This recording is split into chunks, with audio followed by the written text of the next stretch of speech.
अस्सलाम वालेकुम स्टूडेंट। आज कोशिश करते हैं कि ये चैप्टर जो है वो ये ख़त्म हो जाए, ठीक है। अब हमारे पास अगला टॉपिक है वो है factor affecting lattice energy. Lattice energy को जो फैक्टर अफेक्ट करते हैं, आपको पता है लैटिक्स एनर्जी वो होता है कि क्या होती है कि जब भी किसी, जैसे सोडियम की हम बात करते थे कि किसी सोडियम की बात करें या क्लोरीन की हम बात करें कि गैसियस एटम्स को हम इस फॉर्म गैसियस एटम को कन्वर्ट कराना उनकी लैटिक्स में, तो इस कन्वर्ट कराने में, इस लैटिक्स स्ट्रक्चर बनाने में जो एनर्जी रिलीज होती है, रिक्वायर्ड होती है, और उसको हम कहते हैं लैटिक्स एनर्जी की। वो उसकी क्या है, लैटिक्स एनर्जी है। अब वो कहते हैं कि magnitude of lattice energy is influence by charge density of an ion. की जो मैग्नीट्यूड है चार लैटिक्स एनर्जी का, वो किससे इन्फ्लुएंस होता है कि चार्ज डेंसिटी क्या है आयन की, आयन के ऊपर चार्ज कितना है, ठीक है। And the charge density is defined as the ratio of the ionic charge to the ionic radius of an ion. हम सिंपली बात कर लेते हैं कि चार्ज डेंसिटी डिपेंड करती है आयोनिक चार्ज पे और आयोनिक रेडियस पे। आयोनिक चार्ज का मतलब ये होता है कि एक सोडियम के ऊपर जैसे +1 चार्ज है तो इसका आयोनिक चार्ज 1 है, लेकिन मैग्नीशियम के ऊपर +2 चार्ज होता है, मीन्स इसकी जो आयोनिक चार्ज है वो +2 है, ठीक है। तो वो कहते हैं कि इस पे डिपेंड करता है कि किसी एटम का जो है वो आयोनिक चार्ज कितना है। लैटिक्स एनर्जी इस पे डिपेंड करती है कि किसी एटम का आयोनिक चार्ज कितना है और दूसरा उसका साइज़ कितना है, वो छोटा है कि वो बड़ा है, ठीक है। तो अगर हम बात करें आयोनिक चार्ज की, अगर हम बात करें आयोनिक चार्ज की, तो जैसे जैसे आयोनिक चार्ज बढ़ता है चार्ज डेंसिटी भी जो है वो मतलब जैसे जैसे आयोनिक चार्ज बढ़ता है आपके पास लैटिक्स एनर्जी भी बढ़ती है, चार्ज डेंसिटी भी बढ़ती है। इसके बढ़ने से चार्ज की डेंसिटी बढ़ गई है। देखो यहाँ पे 1 चार्ज है, यहाँ पे 2 चार्ज है, सिंपल सी बात है। देखो मैग्नीशियम के +2 चार्ज है, अब स्ट्रॉन्ग इंटरेक्शन है लगी, स्ट्रॉन्गली इंटरेक्ट है, लास्ट वाला इलेक्ट्रॉन जो है वो न्यूक्लियस के साथ स्ट्रॉन्गली इंटरेक्ट है, तो means large amount of energy हमें रिक्वायर्ड है कि हम इसको रिलीज़ करें, बाहर निकालें। तो फिर क्या है कि आयोनिक चार्ज जब बढ़ रहा है तो लैटिक एनर्जी भी बढ़ रही होती है, ठीक है। उसके बाद बात करें आयोनिक रेडियस की, अगर हम बात करें तो आयोनिक रेडियस देखो, एक एटम का जब साइज स्मॉल होता है तो न्यूक्लियस का अपने लास्ट इलेक्ट्रॉन पे होल्ड ज़्यादा होता है, तो मतलब लार्ज अमाउंट एनर्जी रिक्वायर्ड होगी इसको ब्रेक कराने में। तो इसका मतलब है कि जब साइज़ छोटा होता है तो लैटिक एनर्जी जो है वो ज़्यादा होती है, और जब साइज़ बड़ा होता है तो लैटिक एनर्जी क्या होती है, कम होती है। साइज़ छोटा होता है तो लैटिक एनर्जी ज़्यादा होती है। तो हम ये भी कह सकते हैं कि इसके साथ इन्वर्स रिलेशनशिप है। साइज़ जो है, हम ये कह सकते हैं कि जब चार्ज डेंसिटी जो है वो इसका इन्वर्स रिलेशनशिप है आयन के रेडियस के साथ। या हम ये भी कह सकते हैं कि लैटिक एनर्जी जो होती है, लैटिक एनर्जी का इन्वर्स रिलेशनशिप आयोनिक रेडियस के साथ। लैटिक एनर्जी बढ़ेगी, आयोनिक रेडियस छोटा होगा, तो आयोनिक रेडियस बड़ा होगा तो लैटिक एनर्जी कम होगी, ठीक है। यही सारी बातें जो हैं हम देख लेते हैं, लिखी होगी, अगर कोई चीज़ चेंज है तो हम देख लेते हैं। मैग्नीट्यूड ऑफ आयोनिक चार्ज का मैग्नीट्यूड इंपॉर्टेंट होता है कि आयन क्या मैग्नीट्यूड, आयोनिक चार्ज कैसा है लैटिक एनर्जी को फाइंड करने में, क्या, क्योंकि मैंने भी बोला कि प्लस चार्ज है, +2 है, -2 है, कितना। As the magnitude of ionic charge increase, जैसे ही मैग्नीट्यूड आयोनिक चार्ज का इंक्रीज करता है लैटिक एनर्जी भी इंक्रीज करती है। मैंने क्या बोला कि जैसे जैसे चार्ज इंक्रीज करता है, +2 आ गया, एल्यूमिनियम पे +3 आ गया, तो जैसे जैसे लैटिक चार्ज इंक्रीज करता है लैटिक एनर्जी भी इंक्रीज करती है। अच्छा, higher charge the release higher energy, the reason is that, reason भी यहाँ पर उन्होंने बता दिया कि हायर चार्ज होगा तो स्ट्रॉन्ग इलेक्ट्रोस्टैटिक इंटरेक्शन होगी, यानी आखिरी इलेक्ट्रॉन का अपने न्यूक्लियस के ऊपर स्ट्रॉन्गली इन्फ्लुएंस होगा, and they release higher energy when they came together to form ionic lattice. इसका मतलब है कि जब उनके जैसे मैग्नीशियम और ऑक्सीजन आ रहे हैं, दोनों के ऊपर +2 MgO बनाना, इसके ऊपर +2 है, इसके ऊपर -2 है, स्ट्रॉन्ग चार्ज है, मीन्स ज़्यादा अमाउंट ऑफ एनर्जी को ये रिलीज़ करेंगे। Has higher lattice energy than NaCl। देखो मैग्नीशियम ऑक्साइड की सोडियम क्लोराइड से लैटिक एनर्जी ज़्यादा है, क्यों, क्योंकि दोनों के ऊपर चार्ज ज़्यादा है, तो दोनों जब MgO बनाएंगे तो ज़्यादा अमाउंट ऑफ एनर्जी को रिलीज़ करेंगे। फिर आयोनिक रेडियस की बात करता है कि आयोनिक रेडियस का भी इफेक्ट होता है लैटिक एनर्जी पे। जैसे ही आयोनिक रेडियस इंक्रीज करता है लैटिक एनर्जी डिक्रीज कर जाती है। रीज़न क्या है, लार्ज आयन की ज़्यादा इलेक्ट्रॉन रिपल्जन होती है वही बात है कि ज़्यादा बीच में ये इलेक्ट्रॉन बीच में ज़्यादा आ रहे हैं और ये इसको रिपेल कर रहे हैं, जब इसको रिपेल कर रहे हैं तो ये वैसे ही इसकी नज़रों से दूर हो रहा है तो आसानी से निकाल लेंगे।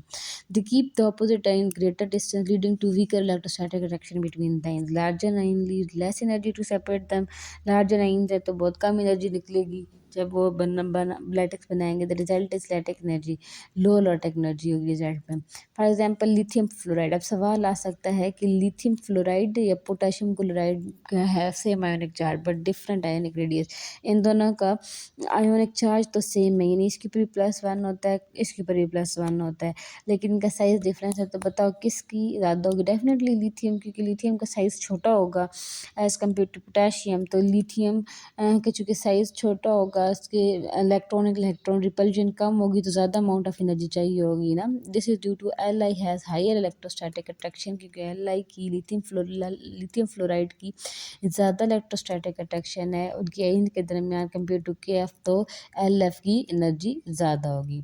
अब लिथियम की ज़्यादा होगी या सोडियम की ज़्यादा होगी? तो लिथियम की ज़्यादा होगी क्योंकि सोडियम का साइज़ बड़ा होता है। सोडियम क्लोराइड की ज़्यादा होगी या मैग्नीशियम क्लोराइड की? तो मैग्नीशियम क्लोराइड की ज़्यादा होगी क्योंकि मैग्नीशियम के ऊपर +2 चार्ज होता है। जैसे आयनिक रेडियस बढ़ता है यहाँ पे इसका आयनिक रेडियस भी ज़्यादा है, और दूसरी बात है कि यहाँ पे मैग्नीशियम का क्या है कि मैग्नीशियम का वो है +2 चार्ज होता है। अगला टॉपिक है role of hydration in dissolving process. Role of hydration, सबसे पहले देखो, जब भी एक हम सोल्यूशन बनाते हैं ना, हम बात करते हैं कि हम बना रहे हैं सोल्यूशन।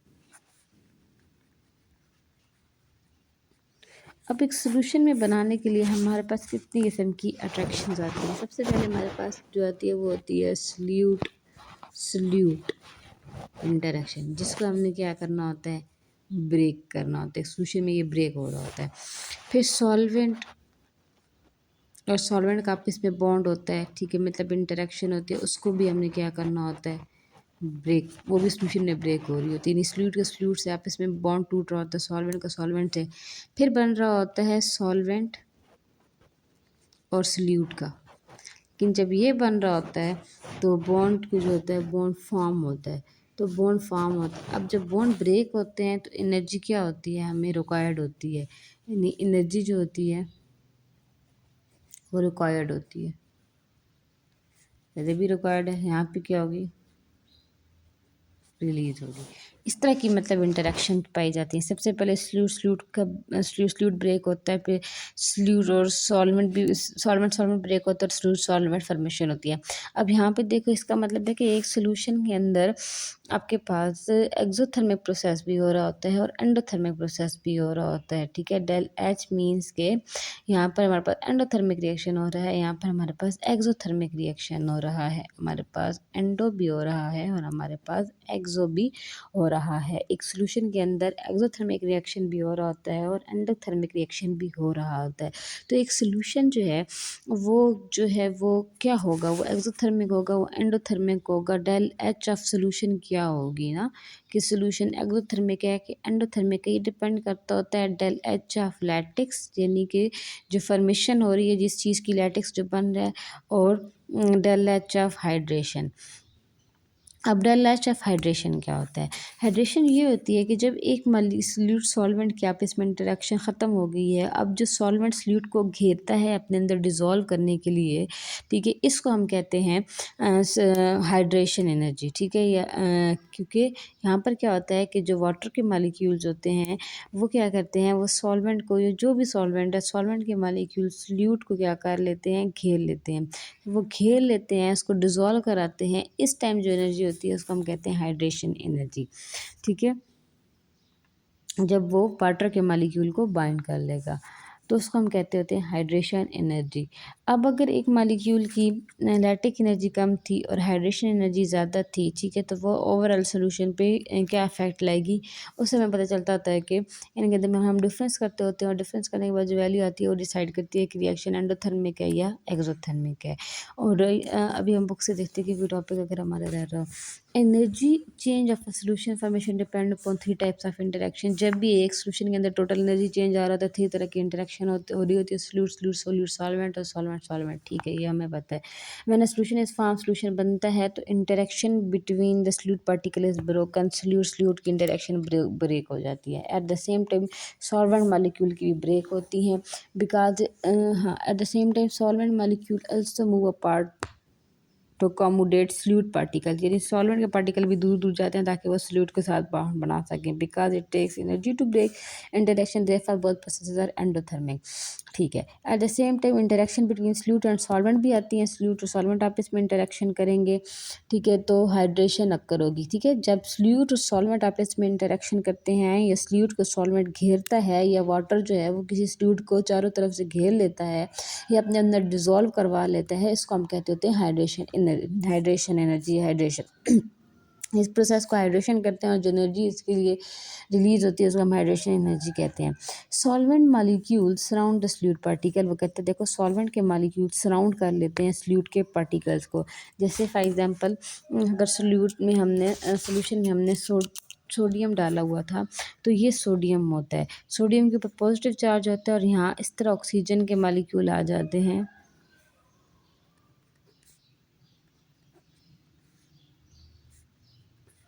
तो घेर लेते हैं चारों तरफ से। अगर क्लोरीन के ऊपर नेगेटिव चार्ज है तो H पॉजिटिव साइड्स आ जाती हैं। ठीक है, यहाँ पर एक इंटरेक्शन शुरू कर लेती हैं, यहाँ पर एक वीक इंटरेक्शन बनाती हैं जिसको ये हम हाइड्रेशन, जिस प्रोसेस को हाइड्रेशन कहते हैं। और यहाँ पे जो ये बॉन्ड जब बन रहे होते हैं तो जो हमारे पास एनर्जी रिलीज होती है उसको हम हाइड्रेशन एनर्जी कहते हैं। ठीक है, इसका मतलब है कि सराउंड कर लेते हैं, सॉल्वेंट मॉलिक्यूल सराउंड कर लेते हैं सॉल्यूट पार्टिकल को, ऑल साइड से energy is release in these interaction, so it is called exothermic reaction. तो इसको हम कह रहे होते हैं कि ये एक एक्सोथर्मिक रिएक्शन है। जैसे कि मैंने बताया कि सबसे पहले क्या होता है, ये NaCl होता है, ये तो ये टूटेगा, अपने पानी के अंदर डाला तो सॉल्वेंट सॉल्वेंट इंटरेक्शन होगी, ये टूटेगा और H+O नेगेटिव होता है। ठीक है, तो क्या होता है ज़्यादातर यहाँ पे OH की फॉर्म में ही आता है, जब इसको इंटरेक्शन कर रहा होता है ना तो ये OH की फॉर्म में आ रहा होता है, मीन्स OH जो है वो ज़्यादा इसको घेरा होता है। तो ये H पॉजिटिव और OH नेगेटिव होते हैं, ये H पॉजिटिव जाके नेगेटिव वाले पार्ट को सराउंड कर लेते हैं और OH जाके पॉजिटिव वाले पार्ट को सराउंड कर लेते हैं। अगर सराउंड कर लेते हैं तो जहाँ पे ये अपना बॉन्ड बनाते हैं, इस बॉन्ड की फॉर्मेशन में जो एनर्जी निकलती है उसको हम हाइड्रेशन एनर्जी कहते हैं, इस प्रोसेस को हाइड्रेशन कहते हैं। यहाँ पे यही बता रहा था, the strength of the two type of interaction determine. तो फिर अब ज़्यादा अमाउंट ऑफ एनर्जी इनके बॉन्ड को ब्रेक करने में लगी थी या ज़्यादा अमाउंट ऑफ एनर्जी इन्होंने बॉन्ड इस वीक ये जो बॉन्डिंग बना रहे हैं इसमें रिलीज़ की है। अगर ये ज़्यादा की है तो ये सोल्यूशन जो होगा वो क्या होगा, एक्सोथर्मिक होगा, लेकिन अगर यहाँ एनर्जी ज़्यादा लगी थी तो सोल्यूशन जो होगा वो एंडोथर्मिक होगा।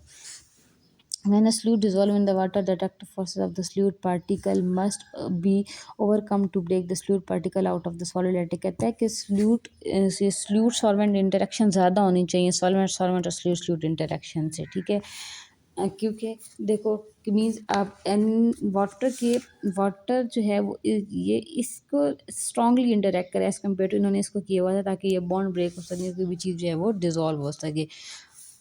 ठीक है जी, यहाँ पे सब कुछ यही बता रहा है, strong force must be separate this to solute particle. ठीक है, एक स्ट्रॉन्ग फोर्स होनी चाहिए जो इनको सेपरेट करे, ताकि जो है वो जितनी ज़्यादा जो होगी वो फोर्स इसको इंटरेक्ट करे कि जितनी ज़्यादा उनके दरमियान आपस में सल्यूट या सॉल्वेंट स्ट्रांगली इंटरेक्टेड होंगी, स्ट्रांगली उनके दरमियान का बॉन्ड होगा तो ज़्यादा अमाउंट ऑफ एनर्जी रिक्वायर्ड होगी कि उनके आपस के बॉन्ड को तोड़ा जाए। और जब उनके आपस के बॉन्ड टूटेंगे तो अब होना ये चाहिए कि उससे ज़्यादा अमाउंट ऑफ एनर्जी जो है वो रिलीज़ करना चाहिए नए बॉन्ड के फॉर्मेशन में। अगर वो ज़्यादा रिलीज़ होती है तो सोल्यूशन एक्सोथर्मिक होगा, लेकिन अगर वो कम रिलीज़ होती है तो सोल्यूशन को हम कह देते हैं कि सोल्यूशन जो था वो एंडोथर्मिक था। यही है सोल्यूशन को फाइंड करने में, लैटेक्स माइनस हाइड्रेशन, लैटेक्स मतलब जो सल्यूट की थी और फिर सॉल्वेंट की थी और फिर बाद में जो है माइनस हाइड्रेशन जो रिलीज़ हुई है। ठीक है, समझ आइए कि सल्यूट की इंटरेक्शन होती है, सॉल्वेंट की होती है, सॉल्वेंट फ्लूइड की होती है। तो दो तरह के बॉन्ड टूटते हैं और एक नए तरह का बॉन्ड बनता है। बॉन्ड टूटते हैं, एनर्जी रिक्वायर्ड होती है, बॉन्ड बनता है, रिलीज होती है। तो कहता है कि जो बॉन्ड टूटने में लगी थी वो ज़्यादा थी या बॉन्ड बनने में जो लगी वो ज़्यादा है, वो फिर ओवरऑल बताती है कि सोल्यूशन जो है वो एक्सोथर्मिक होगा कि एंडोथर्मिक होगा। फिर यहाँ पे हाइड्रेशन की बात करते हैं तो डेफ़िनेटली अगर वो यहाँ पे ये जो 2 बॉन्ड टूटते हैं, इसको लैटिक्स एनर्जी होती है, और जो फ्लूइड सॉल्वेंट जब सॉल्वेंट फ्लूइड को घेर लेता है और अपने अंदर डिज़ोल्व कर लेता है, उसको हाइड्रेशन कहते हैं। और जब वो इस फ्लूइड सॉल्वेंट को अपने अंदर डिज़ोल्व कर रहा होता है, तो एक बॉन्ड बना रहा होता है, उस टाइम जो एनर्जी रिलीज़ होती है उसको हम कहते हैं हाइड्रेशन एनर्जी। अब यहाँ पे देख लेते हैं, एग्जांपल दी है, कहता है del H solution is very large. ठीक है, सॉल्यूशन का डेल एच ज़्यादा होगा, the solute is unlikely to be soluble. जब सॉल्यूट जो होगा वो सॉल्युबल नहीं होगा। But if del H solution is moderately positive then the solute dissolve. और अगर वो थोड़ा सा भी पॉजिटिव होगा तो सॉल्यूट डिज़ोल्व होगा। एग्जांपल देता है, कहता है अमोनियम को किलो जॉल मोल में in water 25.7 kilo जॉल mole energy absorb होती है और फ्लास्क ठंडा हो जाता है। जब अमोनियम नाइट्रेट को पानी के साथ मिलाते हैं तो फ्लास्क ठंडा हो जाता है। इसका मतलब है कि अमोनियम नाइट्रेट का बॉन्ड को तोड़ने में ज़्यादा अमाउंट ऑफ एनर्जी लगी थी, वाटर के बॉन्ड्स को तोड़ने में ज़्यादा अमाउंट ऑफ एनर्जी जो है वो लगी थी एज़ कम्पेयर टू जब हमने NH4 बनाया। ठीक है, तो ओवरऑल जो है वो रिएक्शन जो था वो एंडोथर्मिक था। इसी तरीके से जब NaOH को H2O में डाला तो यहाँ पर क्या था कि एनर्जी जो है वो रिलीज़ हुई थी। क्यों? क्योंकि जब इसको तोड़ने में और इसको तोड़ने में कम एनर्जी रिलीज़ हुई, लेकिन जब ये बाहर आए तो इन्होंने ज़्यादा एनर्जी को बाहर रिलीज़ किया, तो इसलिए वो जो है फ्लास्क हॉट थी, यानी कि सॉल्यूशन जो था वो एक एक्ज़ोथर्मिक रिएक्शन था। अब हम इसको फाइंड भी कर सकते हैं। यहाँ पर ये फार्मूला उन्होंने हमें बता दिया कि लैटिक्स माइनस हाइड्रेशन कर लो। अच्छा, यहाँ पे क्या कहता है, energy cycle involving enthalpy of solution, lattice energy, enthalpy of hydration. अच्छा, यहाँ पे देखो, ये है जी रिवर्स लैटिक्स, और ये हाइड्रेशन, और ये सॉल्यूशन। सिंपल सी बात है, फाइनल माइनस इनिशियल किया जाता है। ठीक है, कि शुरू में कितनी अमाउंट ऑफ एनर्जी रिक्वायर्ड हुई है और फिर निकाली कितनी है।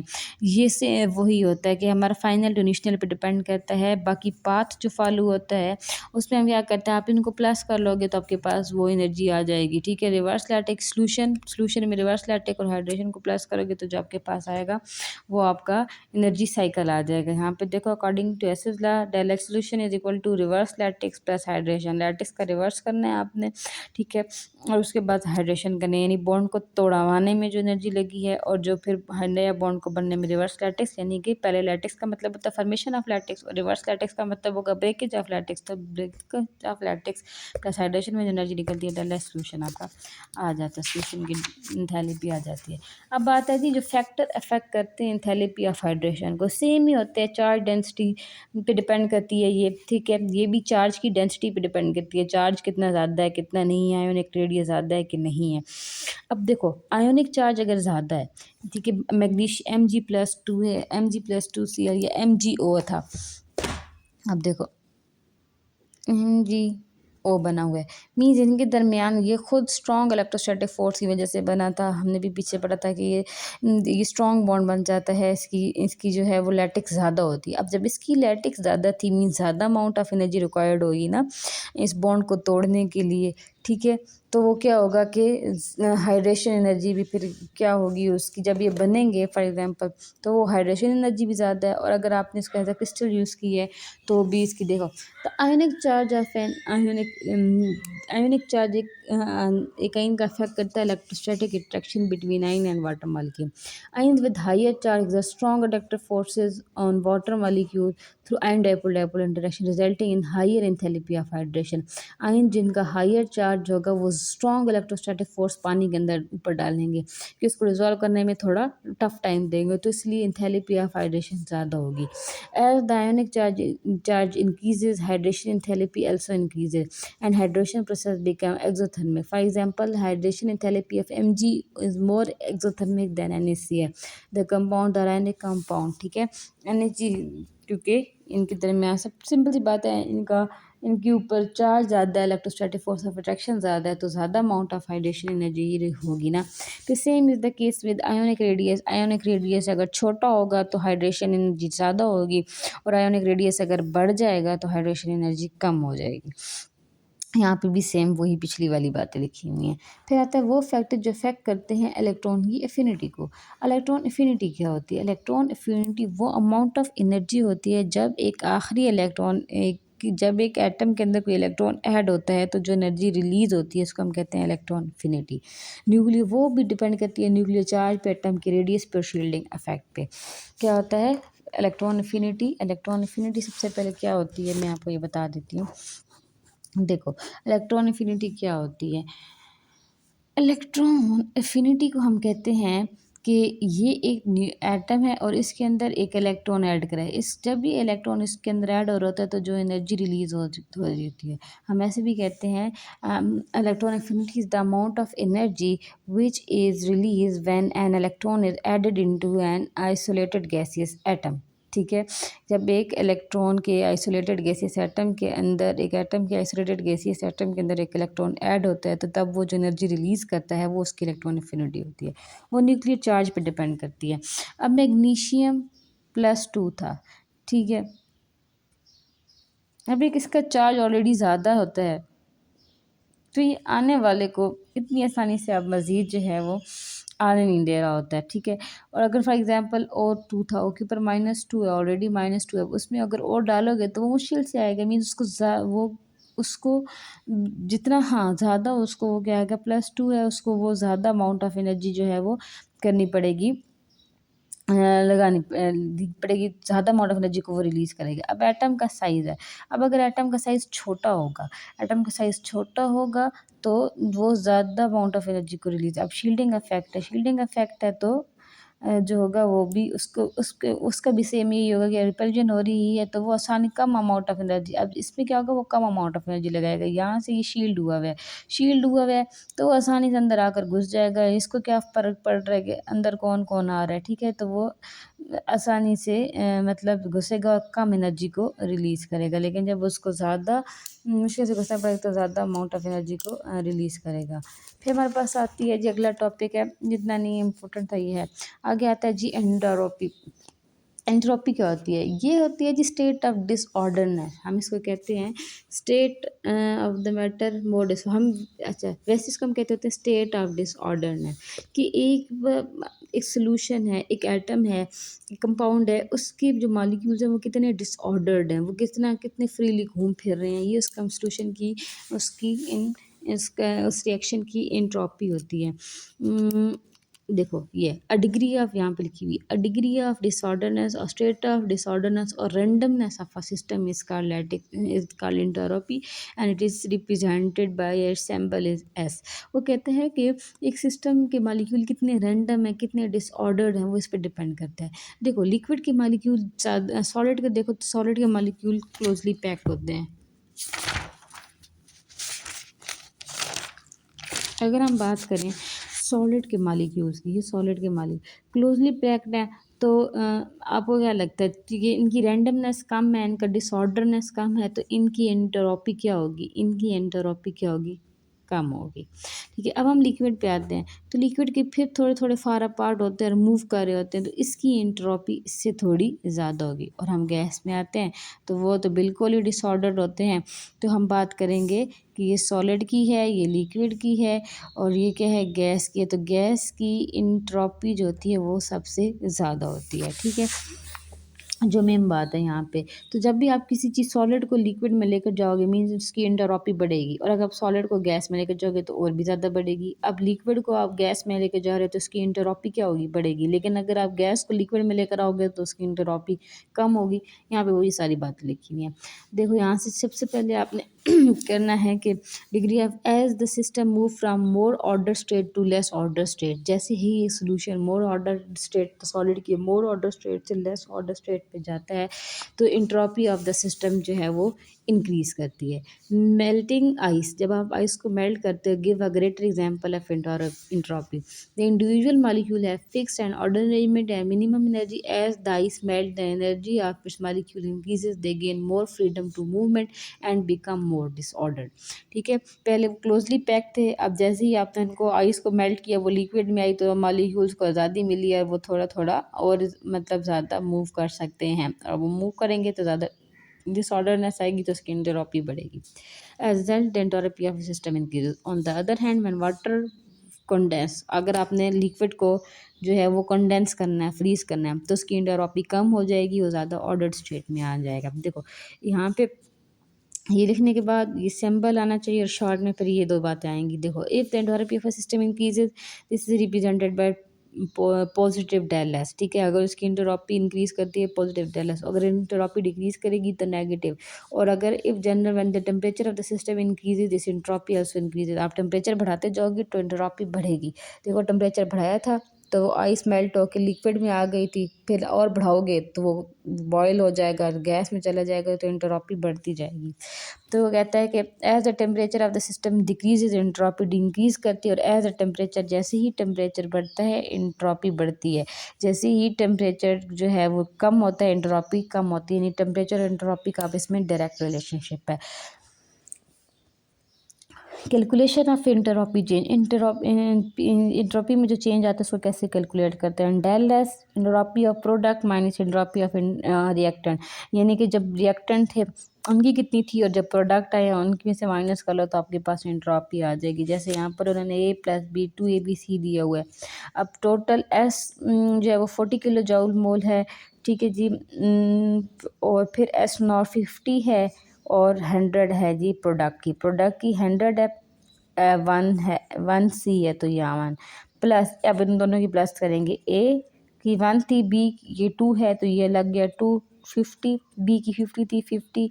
अब सबसे पहले 250 100 आ जाएगा 40, इनको प्लस करेंगे फिर मल्टीप्लाई बाय 100 करेंगे। अब इनको प्लस करने के बाद इसमें से माइनस कर लेंगे तो आपके पास सिस्टम की एंट्रोपी आ जाएगी। ये फार्मूला वही बार बार। आगे जी हमारे पास आती है वो है G Gibbs free energy. Gibbs free energy क्या होती है? गिब्स फ्री एनर्जी का मतलब होता है कि सिस्टम की अवेलेबल एनर्जी, कि सिस्टम कितना यूजेबल है, सिस्टम की कितनी एनर्जी हमारे पास अवेलेबल है, हम उसको कितना यूज़ कर सकते हैं, इसको हम कहते हैं गिब्स फ्री एनर्जी। ठीक है, Gibbs free energy. Gibbs free energy का मतलब होता है कि एक सिस्टम के पास कितनी एनर्जी है अवेलेबल, हम इसको कहते होते हैं कि available energy of the system, कि एक सिस्टम की अवेलेबल या यूजेबल या अवेलेबल एनर्जी एक सिस्टम की इलेक्ट्रिक। और उसके बाद अगर देखते हैं Gibbs energy is the measure of amount of usable energy of the system at constant temperature and constant temperature. Constant temperature एक कांस्टेंट प्रेशर पे, ठीक है, उसके पास कितनी एनर्जी है। It is defined as the enthalpy of a system means the product of its temperature and the entropy. Gibbs free energy is known as available energy. It is denoted by G. Gibbs free energy available energy usable energy कहते हैं, denoted by G होती है। ठीक है, और अगर आप उसको लिखते हो तो वो क्या होता है? G is equal to H minus T S. Gibbs free energy, enthalpy of the reaction, और ये टेम्परेचर होता है। ठीक है, और ये इसका हम एंट्रोपी कहते हैं। ये क्या है? गिब्स फ्री एनर्जी है। ये क्या है? इंथैल्पी ऑफ अ रिएक्शन है। डेल एच क्या होती है? डेल एच लगाते तो standard enthalpy of the reaction हो जाता है। ये फिर क्या होगा? इंथैल्पी ऑफ रिएक्शन में माइनस कर लो टेम्परेचर, और एस तभी हमने पढ़ी है क्या होती है? एंट्रोपी। ठीक है, Gibbs free energy is state function. Gibbs free state function है, वो पाथ फॉलो पे डिपेंड नहीं करती कि टेम्परेचर बढ़ा रहे थे, कम करते, क्या कर रहे थे, तो हम टी को कांस्टेंट कर देते होते हैं। It depend upon the it does not depend upon the path followed by the reaction del H del D Gibbs free energy H minus del T S हो जाएगा। The reaction is carried out at constant temperature, temperature constant होगा तो T भी हट जाएगा। तो हमारे पास, हम ज़्यादातर जो है वो गिब्स फ्री एनर्जी का जब फार्मूला लिखते होते हैं तो हम del G naught del H naught minus del S naught लिखते होते हैं, क्योंकि ये सारा काम हम स्टैंडर्ड टेम्परेचर और प्रेशर पर कर रहे होते हैं। हमने टेम्परेचर को भी कांस्टेंट कर दिया है, प्रेशर भी हम स्टैंडर्डाइज रखेंगे, तो इसलिए हम यहाँ पे standard enthalpy of the reaction लगाते हैं। स्टैंडर्ड ये है गिब्स फ्री एनर्जी है, स्टैंडर्ड जो है वो एंट्रोपी है। अच्छा जी, अब वो कहते हैं साइंस की यहाँ पर बात आ जाती है, science and the magnitude of Gibbs की एनर्जी का। अगर देखो डेल जी ग्रेटर देन ज़ीरो है, यानी कि डेल जी ज़्यादा है और जी जो है वो नेगेटिव आता है, ज़ीरो की वैल्यू माइनस में आ रही होती है, तो प्रोसेस स्पॉन्टेनियस होता है और वो खुद बहुत फॉरवर्ड की तरफ चल रहा होता है। या हम इसको दूसरी बात ये कह सकते हैं कि लिक्विड स्टेट की एनर्जी ज़्यादा है या लिक्विड स्टेट मोर स्टेबल हो गया as compare to solid state. ठीक है, अब ये जो गिब्स फ्री एनर्जी है ना, ये हमें क्या चीज़ फाइंड करने में, ये हमें क्या फाइंड करने में मदद करती है, बहुत सारी चीज़ें, जैसे कि केमिकल इक्विलिब्रियम स्टेट, किसी भी केमिकल रिएक्शन की हम फाइंड कर सकते हैं गिब्स फ्री एनर्जी से। और कितनी देर में वो रिएक्शन कंप्लीट होगा, उस रिएक्शन को कितना टाइम लगेगा, टाइम भी हम इससे मेजर कर सकते हैं गिब्स फ्री एनर्जी से। सिस्टम की कितनी एनर्जी है, वो तो कितनी बाकी होगी, कितनी देर तक वो अभी जारी रह सकता है, ये भी हमें गिब्स फ्री एनर्जी से पता चलता है। और केमिकल इक्विलिब्रियम कितनी देर में आएगा, ये भी हमें गिब्स फ्री एनर्जी से पता चलता है। इसलिए वो कहता है कि अगर डेल जी जो है वो नेगेटिव था, इसका मतलब है कि फॉरवर्ड रिएक्शन होता रहेगा, ख़ुद ब खुद स्पॉन्टेनियस है। ठीक है, this mean the system releases energy, system release करेगा एनर्जी, ताकि वो अपनी मतलब प्रोडक्ट बन रहे हैं ना, फॉरवर्ड टू, देखो ए प्लस बी कंबाइन होके ए बी बनाते जा रहे हैं, ए बी बन रहा है, एनर्जी रिलीज़ होती जा रही है, तो मीन्स कि ये ज़्यादा एनर्जी रिलीज़ होती जा रही है, तो ये एक एक्सोथर्मिक रिएक्शन है और फॉरवर्ड हो रहा है। लेकिन अगर बैकवर्ड रिएक्शन होता है, जब क्या होता है, जब माइनस की फॉर्म ज़ीरो से मतलब माइनस की वैल्यूज़ होती हैं, -2 और इस तरीके से, अगर जो है वो पॉजिटिव वैल्यू आ जाती है, तो ये एक नॉन स्पॉन्टेनियस रिएक्शन हो जाता है। पॉजिटिव वैल्यू आ गई है, +2 ये वो, तो वो उसको फॉरवर्ड जाने के लिए अब हम क्या कराते हैं, हम उसको एनर्जी देते हैं। ठीक है, एक नॉन स्पॉन्टेनियस रिएक्शन है, फॉरवर्ड रिएक्शन के लिए हम इसको एनर्जी देते हैं, तो ये क्या होता है, एक एंडोथर्मिक रिएक्शन होता है कि हम एनर्जी दे रहे होते हैं। और अगर ये वॉट इक्वल टू ज़ीरो आ जाता है, तो उसका मतलब होता है कि इक्विलिब्रियम स्टेट आ गई है। ठीक है, लिक्विड और सॉलिड स्टेट आपस में इक्विलिब्रियम में आ गए। Gibbs energy is also usable for understanding the phase transition such as the form liquid to solid or gas, vice versa, consider melting of ice। ठीक है, डेल जी जो होती है वो के ये बताती है कि कोई भी सिस्टम इक्विलिब्रियम की फेज तक पहुंच चुका है। आगे ये देखो, तो कैलोरी की बात करते हैं, तो इसमें जो कैलोरी होती है ना, वो कैलोरी जो होती है वो हमारे पास एक कैलोरी अप्रॉक्सीमेटली 4.184 किलो जॉल के बराबर होती है। ये MCQ आता होता है। ठीक है, बेसिकली हमें एंथैल्पी और कैलोरी ऑफ फूड का कैसे पता चलता है, देखो कितनी कैलोरी थी फूड की, फिर जब आपने उसको खाया, खाने के बाद कन्वर्ट जो हो रही है, this conversion factor release during the chemical reaction to calorie content of the food. इससे हमें पता चलता है कि इस फूड में कितनी कैलोरी थी, जब आप उसको खाओगे तो कितनी हीट रिलीज़ होगी आपकी बॉडी में, कितनी कैलोरीज बर्न होंगी। ठीक है, तो ये इस तरह अमाउंट ऑफ एनर्जी रिलीज़ और ऑब्जर्व होती है डाइजेशन में। बेसिकली हम ये कैलोरी वाला में ये पता चलता है कि कितनी अमाउंट ऑफ एनर्जी जो है वो रिलीज़ होगी, ऑब्जर्व होगी, जब आप खाना खाओगे, डाइजेस्ट करोगे, उसको क्या मेटाबॉलिज्म हो रहा होगा फूड का, तो कितनी एनर्जी जो है वो रिलीज़ होगी, जो ऑब्ज़र्व होगी, इस पे डिपेंड करता है। मतलब कि आपने जो फूड ली, इस फूड के अंदर कैलोरी की फॉर्म में कितनी फूड एनर्जी स्टोर थी, फिर वो जो एनर्जी आपने खाई, फिर खाने के बाद वो एनर्जी जो है वो रिलीज़ हो रही है, जो ऑब्ज़र्व हो रही है, ये एंथैल्पी और कैलोरी कंटेंट ऑफ फूड जो है वो यहाँ पर ये वाली बात बताई हुई है। चैप्टर ख़त्म हो गया। अगला केमिकल काइनेटिक्स है, ये भी जल्दी जल्दी करेंगे। Order of reaction, pseudo order of reaction, rate law, इसे न्यूमेरिकल वाइज ज़्यादा इम्पोर्टेंट है। तो फिर अब इसको करेंगे, तब देखते हैं ये कितने दिन लगाता है चैप्टर।